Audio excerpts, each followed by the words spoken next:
Pakisabi po, ang Diyos ay tapat. God is faithful. Pakisabi sa katabi mo, God is faithful. Our God is faithful. Ang ating Diyos ay tapat. 1 Corinthians chapter 1 verse 9, God is faithful by whom you were called into the fellowship of His Son, Jesus Christ, our Lord. Ang sabi po ng salita ng Diyos, ang Diyos na tumawag po sa atin ay tapat. Tapat ang Diyos na tumawag sa atin.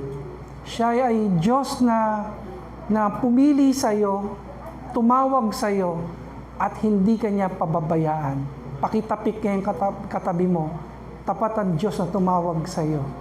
Hindi kanya pababayaan, hindi kanya iiwan, gagabayan kanya, sasamahan kanya. Can we say amen? At hindi lang po siya tapat occasionally, hindi lang po siya tapat paminsan-minsan, hindi lang po tapat ang Diyos kapag mabait ka. Sino dito minsan hindi mabait? Siguro lahat tayo. Tama po? Pero ang Diyos po na ating pinaglilingkuran, ang Diyos na tumawag sa atin, hindi lang po siya tapat kapag gumagawa tayo ng mabuti, kapag mabait tayo, hindi lang po siya tapat ng isang beses lang sa buhay mo, kundi siya po ay tapat sa lahat po ng panahon. Can we say amen to that? Ang ating pong Diyos ay tapat sa lahat po ng panahon. Sino pong pwedeng umamin na ang Diyos hindi nagpabaya? Lagi siyang tapat sa iyo at sa akin. At kung kayo po ay totoo ito sa puso niyo, pwede ba natin palakpakan ng Panginoon bilang papuri sa Kanya? Ng ating Diyos ay tapat sa lahat ng panahon, sa lahat ng sandali, sa bawat araw, sa bawat oras ng ating buhay. Ang Diyos po ay tapat sa panahon ni Moses. Amen. Ang Diyos po natin ay tapat sa panahon ni Elijah. Ang ating pong Panginoon ay tapat sa panahon po ni King David, sa panahon ng mga prophets, sa panahon ng mga hari, sa panahon ng mga apostles. Ang ating pong Diyos ay laging tapat. Tuwing kailan po siya tapat? Pakisabi po, our God is faithful yesterday, today, and forever. Sabi ng Biblia, Hebrews 13:8, He is the same yesterday, today, and forever. Ang Panginoong Hesus siya noon, ngayon, at magpakailanman. Kung ang Panginoon ay tapat noon, tapat pa rin po siya ngayon, hanggang po sa mga susunod po na panahon. Palakpakan natin ang Panginoon. Purihin po natin ating Diyos. Sa lahat ng panahon, sa lahat ng sitwasyon, ang ating Diyos ay tapat. He is not just a covenant-making God. Yang pong salita na yan ay may pagka-technical, pero ang ganda po ng ibig sabihin yan. Our God is not just a covenant-making God, but He is also a covenant-keeping God. Pakisabi po, a covenant-making God. Ang ibig po sabihin niyan, ang Diyos, siya gumagawa ng tipan. Siya po ang nag-i-initiate. Siya po ay nakikipagtipan sa iyo at sa akin. At ang lahat ng kanyang tipan, sabi doon, He is a covenant-keeping God. Lahat ng napagkasunduan, lahat ng kanyang pangako sa bawat isa sa atin, ang Diyos po'y tapat. Ang Diyos ay tapat. Kahit sabihin na natin na dumilim na yung buhay mo, nagpakalayo-layo ka na sa Panginoon, kahit sabihin na natin na parang nagkulang ka ng maraming beses sa Panginoon, ang Diyos po'y tapat pa rin. Gagawin pa rin niya yung sinabi niya. Tutuparin pa rin niya yung kanyang mga pangako sa atin. Palakpakan po natin ang ating Diyos. Nung mga nagtitinda pa po kami sa palengke, pag araw po ng Sunday, kahit Sunday market day, marami po kami nagtitinda dito sa palengke nung araw. Pag Sunday po, time of worship, nagsasara po kami. Iniiwan po namin yung aming tindahan. Time of worship, nagpupunta po kami sa bahay panambahan ng Panginoon. More than 20 years po kami na nagtinda po sa market. Maaring sa mundo parang nakakapagtaka, bakit Sunday na Sunday magsasara ka? Matuban nga ng ilang araw, tapos Sunday kung kailan kabilihan, kung kailan maraming tao, may magandang sales, magsasara ka? Sayang naman. Pero alam niyo po, kami pong mga magkakapatid dito sa Panginoon, pag Sunday po, hindi po kami nangihinayang. Kasi alam namin na araw yun ng Diyos, oras yun para sa Diyos. Alam niyo po, kahit nagsasara po kami ng tindahan, ang langit po ay kahit kailan hindi po nagsara sa amin. Amen. Kahit nagsara po kami ng tindahan, pag-araw ng time of worship, araw ng pagsamba, ang kalangitan po ay binubuksan naman po ng ating Diyos at ibinubuhos ang pagpapala na walang sukat paglalagyan. Palakpakan po natin ang ating Diyos. Purihin po natin ang Panginoon. Pakisabi sa katabi mo, hindi ka lugi. Hindi ka lugi, hindi ka pababayaan ng Panginoon. Sabi nga po ng Malakay chapter 3 verse 10, basahin po natin ng mabilis. Bring the whole tithe into the storehouse, that there may be food in my house, sabi ng Panginoon. Test me in this. Subukan daw natin ito gawin, says the Lord Almighty, and see if I will not throw open the floodgates of heaven and pour out so much blessing. Palakpakan po natin ng Panginoon.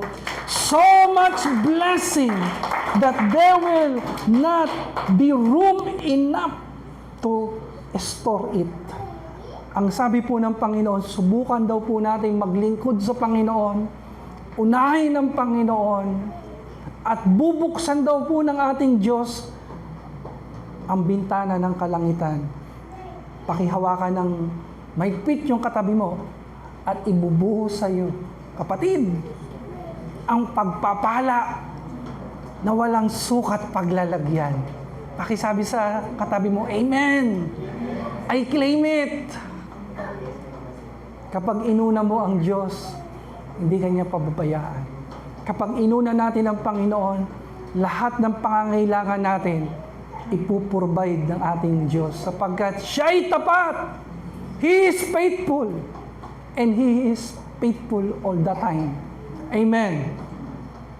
Ano po ang nare-recall po natin kapag pinag-aaralan po natin si Moses? Pakisabi po, Moses. In one word, ano po ang naalala nyo kay Moses? Burning bush. Two words yun. Plagues, mga sumpa, di ba? Matinding sumpa ibinigay ng Diyos sa Egypt sa panahon ni Moses. Red Sea, Moses yan no? Moses. 10 Commandments, Moses yan. Pero gusto ko pong makita ninyo, ang Diyos ay tapat kay Moses. Ang Diyos ay tapat sa bawat isa sa atin. Ilagay po nyo yung sarili ninyo, sarili natin kay Moses. Tingnan niyo po katapatan po ng Diyos kay Moses at sa ating lahat. Ang sabi po ng Biblia, ipinag-uutos po ng Paraon na patayin ang lahat ng baby boy, lahat ng batang lalaking Hebreyo, papatayin. Siguro kapag ikaw ay nagdadalang tao sa panahon ni Moses, magpe-pray ka eh. Sana girl ito. Kaya lagi ka magsusuot ng color pink. Gusto mo laging pink ang nakikita, pink balloon, pink na ribbon. Ano kaya ang baby mo? Girl to? Girl. Baby girl. Lahat po nagpe-pray. Nasana naman. Girl ito. Pero alam mo, mabait ang Diyos. Buhay ang Diyos. Nung pinanganak po si Moses, boy. It's a boy. God is faithful kasi po, yung midwife, pakisabi po, midwife. God-fearing. May takot sila sa Diyos. Instead na patayin yung bata, itapon sa ilog, ginawa na lang secret. Ang bait po ng Diyos. Kaya ang sabi ng Bible, lahat ng mga midwife na may takot sa Diyos sa time ni Moses, pinagpala ng Panginoon. Siguro nung lumalaki na si Moses, talagang kinikip nila, sinisikreto nila yung gender ni Moses. Kasi nga, pinapatay yung mga batang lalaki. Nung hindi na nila kayang itago, napagpasyahan nila na ilagay na lang sa basket si Moses. Pakisabi po, God is faithful. Nung inilagay si Moses sa basket, pinaanod. Sakto po, napakainit ng panahon. Naisipan ng prinsesa o ipinaisip ng Panginoon sa kanya, beat the heat. Mag-swimming ka muna sa ilog. Nile. Masarap mag-swimming. Sa tingin ko, pinaisip ni Lord sa kanya. Si Moses, nasa basket, inaanod. Sakto po. Pakisabi po, God is faithful. Yung prinsesa nagsuswimming. Nagpo-floating siguro. Bumangga po yung basket. Nakita, uy, bata to. Hebreyo. Sakto po. Pakisabi po, God is faithful. Yung prinsesa, natuwa kay Moses. Pakitignan ng katabi mo, pakisabi, natutuwa ako sa iyo. Natutuwa ako sa iyo. Di ba, ang bait ng Diyos, pwede naman hindi matuwa kay Moses eh. Pwede naman na hindi makyutan. Pakisabi sa katabi mo, nakyutan ako sa iyo. Di ba? Pwede naman na, ay, baby boy ito, Hebreyo, tapo na nga ito. Hindi, naawa sa kanya eh, naawa. Parang itinuring siyang totoong anak. At ang sabi sa kanya, dahil napulot kita sa tubig, Moses, ipapangalan ko sa iyo. Pakisabi po, God is faithful. Sakto naman din yung kapatid ni Moses na si Miriam, nanonood. Nung nakita niya na natuwa yung prinsesa kay Moses, dali-dali po siya nagpunta. Ma'am, kailangan po niyan yaya. Kailangan niyan may mag-aalaga, busy po kayo. At saka bawal po yan. Malaman niya ng tatay ninyo. Alam mo, sabi ng prinsesa, ihanap mo ako ng yaya. Susweldohan ko siya. Susuportahan ko siya. Pakisabi po, God is faithful. Yung nanay ni Moses, ang ginawa pong yaya. Turuin mo. Di ba ang Diyos ay tapat? Pinapapatay ng paraon yung mga batang lalaki na Hebreyo, nasa silong lang ng bahay niya, nasa silong lang ng palasyo niya si Moses. Well-fed, inaalagaan ng nanay, may sweldo pa. God is faithful. Tapat po ba ang Diyos? At sa tingin ko, hindi lang kay Moses. Hindi lang si Moses yung lalaki na nabuhay sa time niya. Tama po?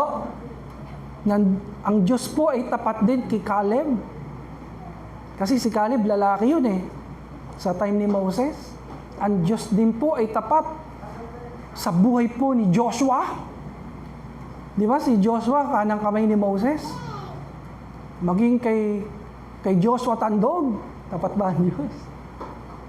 Joshua kalalang, Joshua siyagan, tapat ang Diyos. Pakisabi sa katabi mo sa ating lahat, tapat ang Diyos.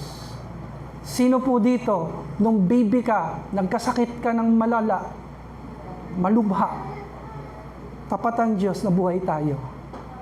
Sino po dito, yung parang gusto ng nanay mo, parang hindi ka na ituloy. Pero sabi ng nanay mo, at hindi ng kapit ng batang to, tapat ang Diyos na buhay tayo. Amen. Ang dami nangyari sa atin. Sino po dito na aksidente? Pero tapat ang Diyos. Ngayon, buhay ka pa rin. Malakas ka at nakakapaglingkod sa Diyos. God is faithful. Amen. Sino dito, pag may pangangailangan, talagang may pangangailangan ka, may babayarin ka, malakas na amen ha? Sino dito, kapag may babayarin ka, may kinakailangan kang punuan na tseke, may kinakailangan kang bayaran na bills, sino po dito hindi pinabayaan ng Diyos na nagsasabing, God is faithful? Amen. Amen. Lahat ng pangangailangan natin, si Lord nagpo-provide. Lahat ng panalangin natin, pinapakinggan ng Panginoon. Sino dito, kahit ang bigat-bigat na ng pagsubok, ang bigat-bigat na ng mga problema, life challenges, pero nakakaya mo pa rin. Yung iba hindi kinakaya, yung iba nasisiraan na ng bait, yung iba bumabaksak na kalusugan, pero ikaw at ako, tapat ang Diyos, pinalalakas niya tayo. Pinagtitibay niya tayo. At dahil tapat ang Panginoon, malakas nga na palakpak. Para sa Kanya, yung mas malakas, yung pinakamalakas na papuri na may kasamang sigaw ng papuri, sigaw ng pasasalamat sa mga nagsasabing ang Diyos ay tapat sa lahat ng panahon, sa lahat ng okasyon, sa lahat ng sitwasyon. God is faithful. Yesterday, today, and forever. God is faithful. Always and forever. Praise God. Let us read Galatians 5:22-23. Mula sa ating puso, sabihin natin ang mga salita ng Diyos. Subalit, ang bunga ng Espiritu ay pag-ibig, kagalakan, kapayapaan, katyagaan, kabaitan, kabutihan, katapatan, kahinahunan, at pagpipigil sa sarili. Walang batas laban sa mga ito. Pakisabi po, katapatan. Pakisabi po, faithfulness. Mga kapatid, sikapin po natin magtapat sa bawat sitwasyon dahil ang Diyos ay tapat sa lahat ng panahon. Amen. Sa ating mga kahinaan at pagkukulang, tapat po ang Diyos na tumawag sa atin. Bibigyan niya tayo ng kalakasan magtapat sa bawat okasyon, sa bawat panahon, sa lahat ng sandali. Yun po kagandahan sa ating Diyos. Alam niya na may kahinaan ka, alam niya na may mga kahinaan tayo, pero ang Diyos nga na tumawag sa atin ay tapat. Kapag nakikita ng Panginoon yung ating mga kahinaan at mga pagkukulang, ang ginagawa ni Lord, pinalalakas po tayo. Amen? Pinalalakas niya tayo para tayo makapagtapat sa Kanya sa lahat ng panahon, sa lahat ng sandali, sa lahat ng okasyon. Amen! In English, ang sabi ko po dyan, let us strive to be faithful in every situation because God is faithful at all times. In our weaknesses and shortcomings, God who called us is faithful. He will give us the strength to be faithful in every situation. Praise God. Kaya mga kapatid, as we end, ang unang-una ko pong challenge po sa bawat isa sa atin, dahil ang Diyos ay tapat, dapat po magtapat din tayo sa ating Diyos. Dahil ang Diyos po natin ay Panginoon na punong-puno ng katapatan sa atin. Pakitapik nga yung katabi mo, magtapat din tayo sa Panginoon. Let us be faithful to God because God is faithful to us. Unang-una po mga kapatid, be faithful steward of your time. Lahat po tayo binayayaan ng Diyos ng mahabang oras, mahabang panahon. Meron tayong 24/7. Meron tayong 24 hours a day. Pakisabi nga sa katabi mo, do not waste your time. Do not waste your time on online gaming. Do not waste your time on any worldly things.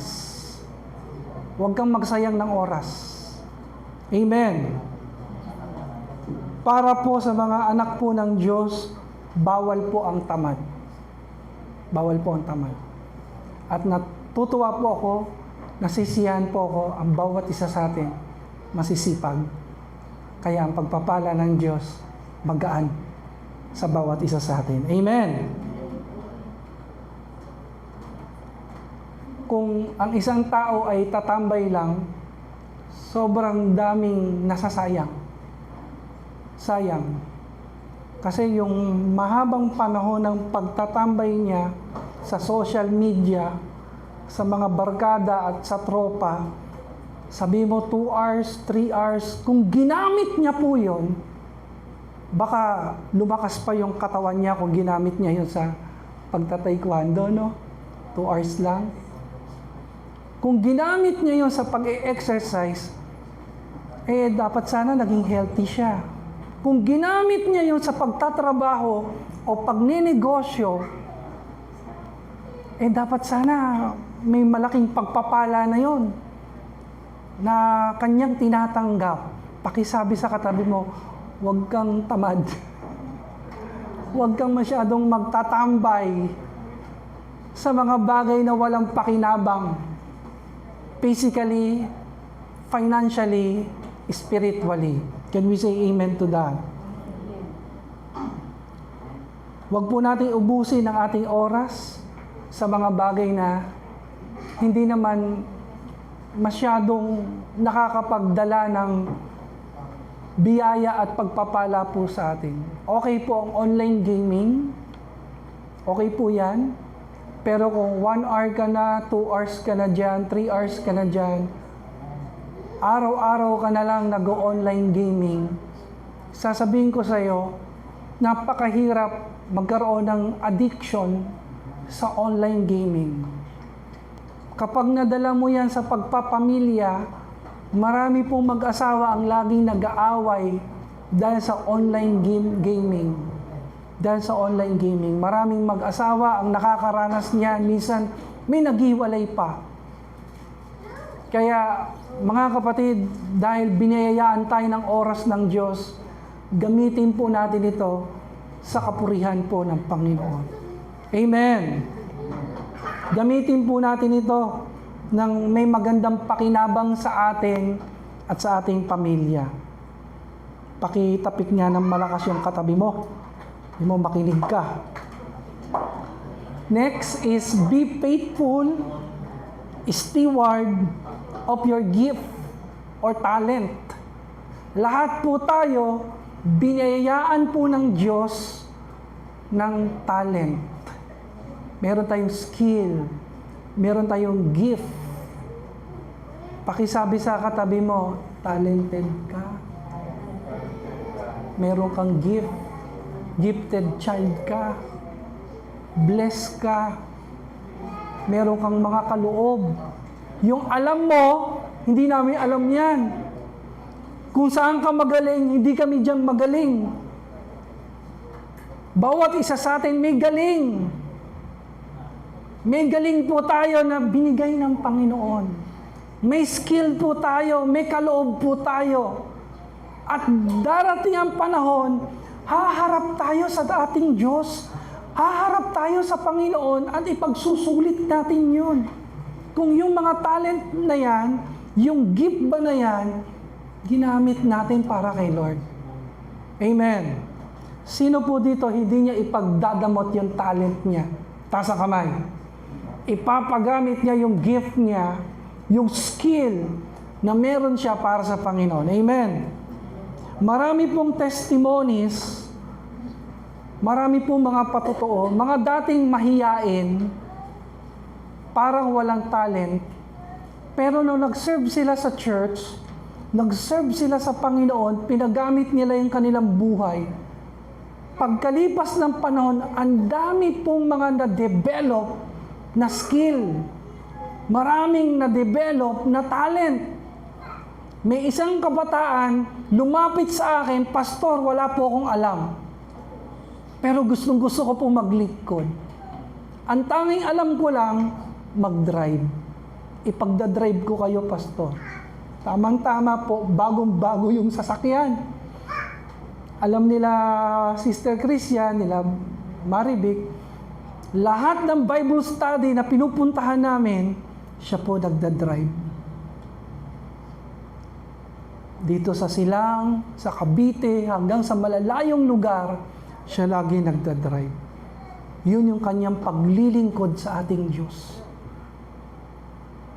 At puri po ang Panginoon, sa simpleng kaloob na pinapagamit niya sa Panginoon, nag-grow.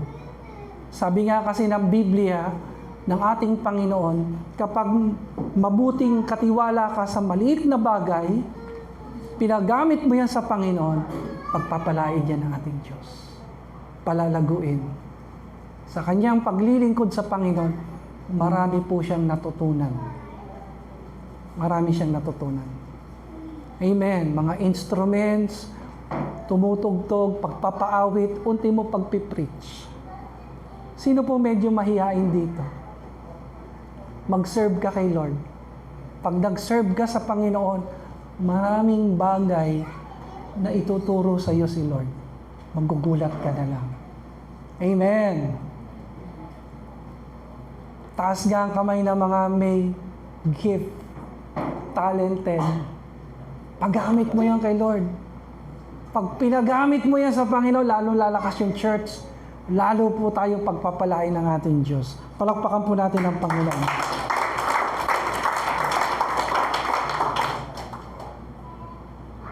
Halimbawa, magaling ka tumugtog, magaling kang kumanta, magaling kang sumayaw. Sino po magaling sumayaw? Ako po, hindi ako magaling sumayaw. Pares kaliwa ang pa ako.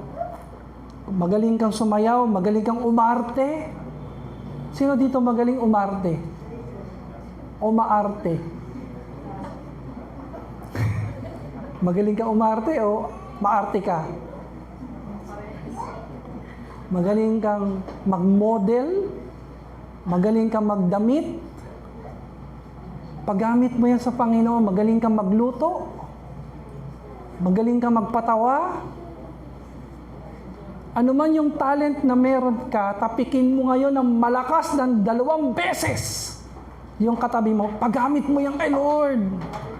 Paggamit mo yan, kailangan ka ni Lord, kailangan ka ng church, kailangan ka ng gawain ng Panginoon. Amen. Be a faithful steward to your gift. Ano pa po? Be a faithful steward of your money. We are blessed by the Lord. We are financially blessed by God. Pinagpala tayo ng Panginoon. Taas ang kamay ng mga pinagpala ng ating Diyos. Amen. Ngayon po, bilang mga pinagpala ng Panginoon, tayo po ay mga katiwala ng ating Diyos. Hindi po katiwaldas. Iba po yung katiwala at saka katiwaldas. Hindi po maganda sa mga Kristiyano ang hindi marunong humawak ng pananalapi. Dapat po, tayo pong mga anak ng Diyos, ano man ang ibigay sa atin ni Lord, napapalago po natin. Di ba yun po sabi ng Bible? Ang mabuting katiwala, kapag binigyan ng ating Diyos yan, napapalago niya. Napapalago. At natutuwa ang Panginoon kapag ito'y napapalago natin. Amen! Sa paghawak po ng salapi, tandaan po natin yung principle ng 10, 70, 20. Tandaan po natin yon. 10%, 70% gamitin mo sa mga pangangailangan, 20% savings. Taas po ang kamay ng may mga savings. Pag po kayong mahiya, hindi po kami mangungutang sa inyo. Sige nga po, yung malakas nga na pagtaas, mataas nga, nakikita ko may mga savings. Very good po. Very good po. Napakaganda po niyan. Principle ng 10, 70, 20. Tandaan mo yan, 10% bigay mo sa gawain ng Panginoon, 70% ng income mo, gamitin mo sa mga pangangailangan. 20%, lagi kang magtatabi ng savings. Si Ate Chris po nyo, meron po siyang envelope na may mga nakalagay doon. May nakalagay electric bill, internet, sa bahay, education, LPG, ngayon po butane na gamit namin, butane. So lahat po ng mga pangangailangan namin, hinuhulugan niya po yun. Meron pa po siyang benevolence, mercy ministry. Yun po ay nakatalaga para doon sa mga lumalapit po sa amin. Kasi mahirap nga po, pag may lumapit sa iyo, ang huhugutin mo, yung pambayad mo sa internet, o kaya pambayad mo sa tubig, paano kapag due date na, nakuha niyo po, ganun po ang pag-handle ng kapirahan. Nung kami po ay nasa palengke po, more than 20 years na po kami nagtitinda dyan, kapag kami po ay nagtatights, hindi po kami nagtatights ng, halimbawa sa isang linggo, kumita kami ng 1,000, o yung 1,000, bawasan mo yung gastos natin dyan. Gumastos tayo sa pagkain, sa pamasahe, sa ganito, ganyan.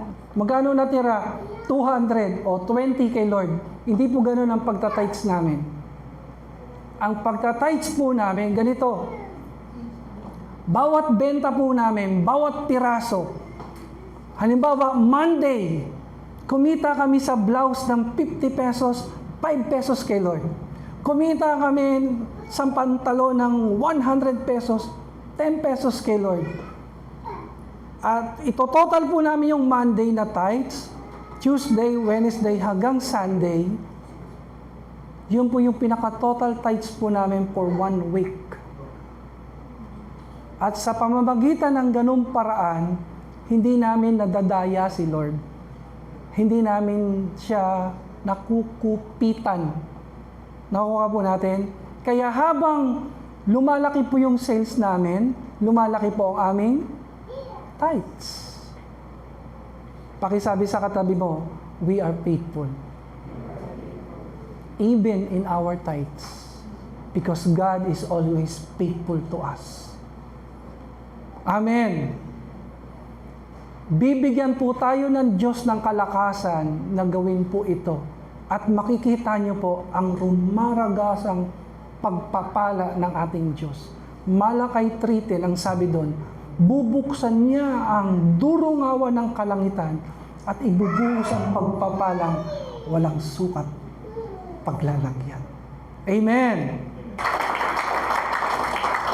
Meron po akong nakita, nakaipon siya ng maraming kaha ng sigarilyo.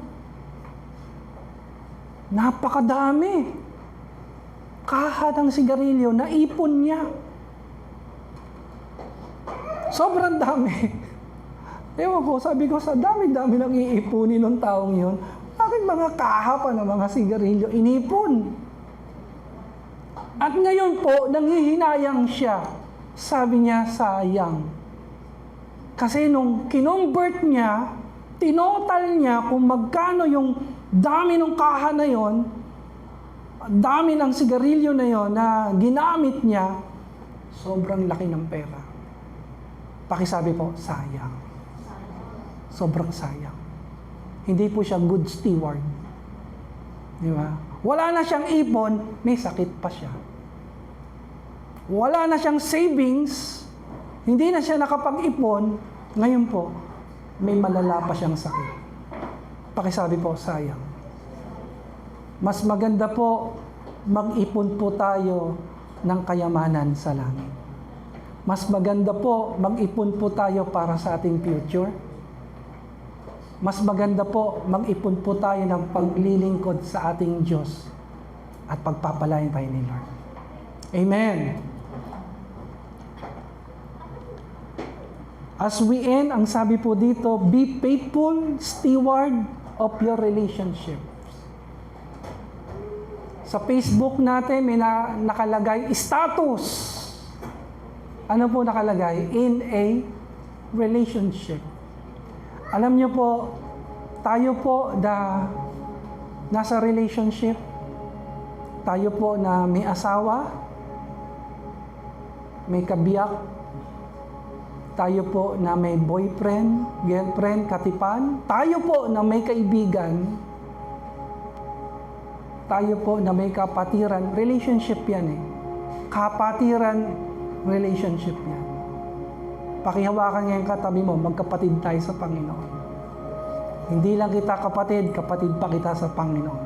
Hindi lang kita asawa, kapatid kita sa Panginoon. Kaya minsan ang tawag ko kay Sister Chris, Sister Chris. Kasi hindi ko lang siya wife, kundi she is my sister in faith. Magkakapatid tayo sa Panginoon. Ano bang relationship na meron tayo, pakisabi po, blessing, pagpapala, pinagkatiwala ito ng Diyos sa akin. At bilang mga pinagkatiwalaan, ingatan po natin yung ating relationship. Amen. Dapat po, bilang mabuting katiwala sa relasyon, para daw halaman yan, patuloy mo siyang aalagaan, didiligan mo ng pagmamahal. Tama po? Malasakit, paglilingkod, panahon, pagmamahal. Para patuloy yung relationship na ito, yumabong, umunlad, at higit sa lahat, katapatan. Amen. Generational curses. May tinatawag po sila na generational curses at meron po silang tinatawag na generational blessing. Generational blessing. Ano po ito? Kapag ikaw ay may sakit, nagpa-doktor ka, alam mo, minsan ang doktor, tatanungin ka eh, may diabetes ba sa pamilya mo? May high blood ba? Laging ganyan ang style ng mga doktor eh. Kasi naniniwala sila ang sakit, hereditary, namamana. Pero ako po, di ako masyadong naniniwala dyan. Ang totoong namamana po natin, hindi po sakit. Ang totoong namamana po natin, yung practices ng ating mga magulang. Kung ang nanay mo, kunwari, diabetic, namana mo yung pagiging mahilig niya sa matamis, hindi ka nag-exercise, ay talaga magkaka-diabetes ka. Nakuha po natin, ang namamana po talaga natin, hindi sakit, kundi yung maling practices ng ating mga magulang, kaya tayo nagkakasakit. Now, ano po itong generational curses, generational blessing? Nasa Bible po yan. Lahat po ng sumpa na ibinibigay po ng Diyos sa taong ito, lahat ng sumpa, dahil sa kanyang pagsaway, dahil sa kanyang pagre-rebelde, dahil sa kanyang pagtalikod, lahat ng sumpa na yon, minamana po yun ng mga anak. Huwag po natin manahin yun. Ang Panginoon, meron din siyang tinatawag na generational blessing. Lahat ng blessing na tinatanggap ng nanay at tatay mo, ng parents mo, lahat ng pagpapala na dumadaloy sa kanila, sasaluhin niya ng kanyang mga anak. Malakas tayo na amen dyan. Amen! Yan ang gusto po natin. Napakaraming magulang na nandito ngayon at nakikita ko po sila. They are all blessed by God.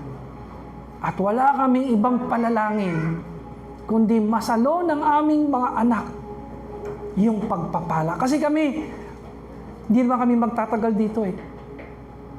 Tama po? Pero ang prayer namin, Lord, lahat ng blessing na tinatamasa po namin, nawa, saluhin po ito ng aming mga anak. Nasa Bible po ba yan? Exodus chapter 20 verse 5 to 6, nandoon yan. For I, the Lord your God, I'm a jealous God, punishing the children for the sin of the parents to the third and fourth generation of those who hate me. Generational curses po ito. But showing love to 1,000 generation of those who love me and keep my commandments. Ito po yung generational blessings. Sa totoo lang po, ang mga magulang po namin naglingkod sa Panginoon. Ang daddy ko po talaga naglingkod sa Panginoon. He was not a pastor, but he was an evangelist, itinerant evangelist. Ang ginagawa ni daddy kapag may pastor na nagpapasimula na ng church, nandun siya, tumutulong siya. Siya nagpupuno ng mga tao. Napakagandang gift. Pag marami ng tao, hahanap na naman niya ng church na nagsisimula. Pinakamahirap kasi magpasimula, yung mag-gather ng mga tao. Pero pag may kasama kang evangelist, sila yung humahatak. Ganun ang trabaho ni Daddy. Ang daming churches na nabubuksan. Ang mami po ni Sister Chris, talagang naglingkod sa Panginoon. Siya po ang church coordinator natin noong araw. Talagang buhay niya hanggang kapirahan, ginagamit niya kahit wala na siya. Binibigay niya sa gawain ng Panginoon, sa mga kabataan, sa mga kapatiran. Kaya sabi ko, yung paglilingkod na ginawa ng mga magulang natin, tayo ngayon ang sumasalo. Lahat ng blessing, reward ng Panginoon sa ating mga magulang, sinasalo natin. Amen. At nakikita ko kayo ngayon, kayong mga magulang na nandito ngayon, you are blessed by God. Taas nga po ang kamay ng mga magulang, mga tatay at nanay. I just want to speak the blessing of the Lord. You are blessed by God. Financially, spiritually, physically, in all aspect of your life, you are blessed by God. Now, ang pagpapala na ito, gusto po natin maranasan ito ng ating mga anak. Amen po ba kayo doon? Now, ang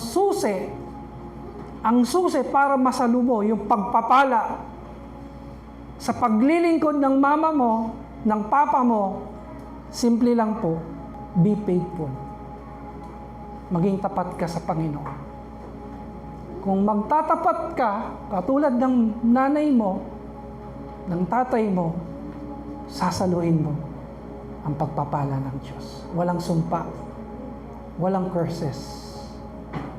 Tayo po'y manalangin. Panginoon, sa pagdulog po namin sa inyo, panalangin po namin, maranasan po namin ang generational blessing. Lord, pangako mo ito. Lord, you are a covenant-making God, and you are also a covenant-keeping God. Lord, pangako mo, pagpapalain mo kami, hindi lang kami, maging sa aming mga anak, sa aming mga apo, at sa mga susunod pa na salinlahi. Pagpapalain mo ang aming angkan. Pagpapalain mo kaming lahat, O Diyos. Panalangin po namin na hindi curses ang maipasa namin sa aming mga anak, kundi pagpapala. Kaya sa araw nito, panalangin po namin, bigyan mo kami ng kalakasan na laging magtapat sa iyo sa lahat ng sitwasyon, sa lahat ng panahon, sa lahat ng okasyon. Gawin mo kaming laging tapat kahit sa maliliit na bagay, kahit wala nakakakita sa amin, kahit wala nakaka-appreciate sa amin. Make us always faithful. Salamat, Panginoon.